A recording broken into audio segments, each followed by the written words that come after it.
In our last episode, we met Suzee in her library and began to think about how we could improve upon this space by asking ourselves, how might we increase library usage by both students and staff? And how might we make the library the main hub of the school? Since our last visit, we surveyed the student population.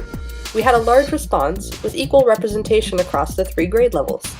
We discovered that over half the student population does not check out books from the library. The reasons for this varied from students saying that they had a lack of time to do so, to the availability of books from other sources in topics that interested them. Only about 1/4 of the school population is taking advantage of the library during lunchtimes, something that Suzee would really like to make more appealing to students. Activities that might motivate students to use the library included game tournaments and movie screenings. The most motivating item by far was food. Although some new furniture has been brought in, students are hoping to see even more options in the future, such as couches and other soft seating. In addition to the survey, we took a look at some other book-related venues, such as our local public library and a nearby bookstore. Things that these spaces had in common included bright open spaces, a variety of furniture types to gather and sit, and book displays that are creative and catch your eye. Next, Suzee and I discussed what we would ideally like to do with the library space versus what has already been done so far. Is there anything that you really want to do with the library space that you haven't been able to, that's not feasible yet, that's like in your big list of big ideas?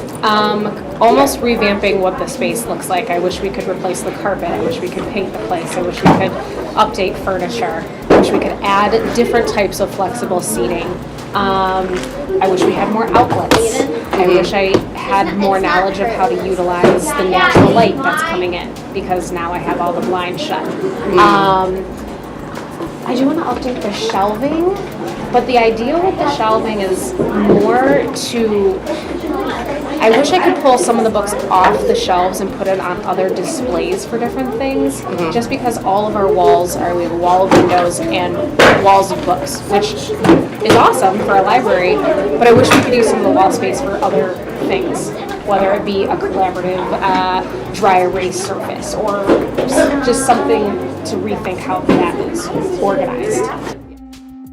What kind of ideas have you come up with and kind of brainstormed to make changes to the library? One thing I've added was this bingo poster that's over on a wall. Students can complete activities on the bingo board that have to do with reading and using the library overall, and they earn incentive dollars to spend at our school store. I'm currently working to reorganize the library by genre and tweaking displays to look more like a bookstore. We added some plant life at the tables to bring a little more nature in, and replaced a bunch of our wooden tables with new and updated seating areas. Some of those areas have rugs and red lounging chairs for students to sit and read and relax. We also have some board games and a table for students to play them at, and I have a station for hot water for teachers to come in and make a cup of tea or hot chocolate if they like. In our next and final video of the Sandburg Library series, Suzee and I will further prototype and test some options for revamping the library space. We'll reflect upon what has been successful and what our goals are for the future. How will we recycle through the design process again? Be sure to subscribe to the ResetEDU channel for the latest project updates and episodes. If you're interested in a reset for your own classroom, be sure to fill out the form at bit.ly/ResetEDU or visit resetedu.org for more information. Thank you for watching.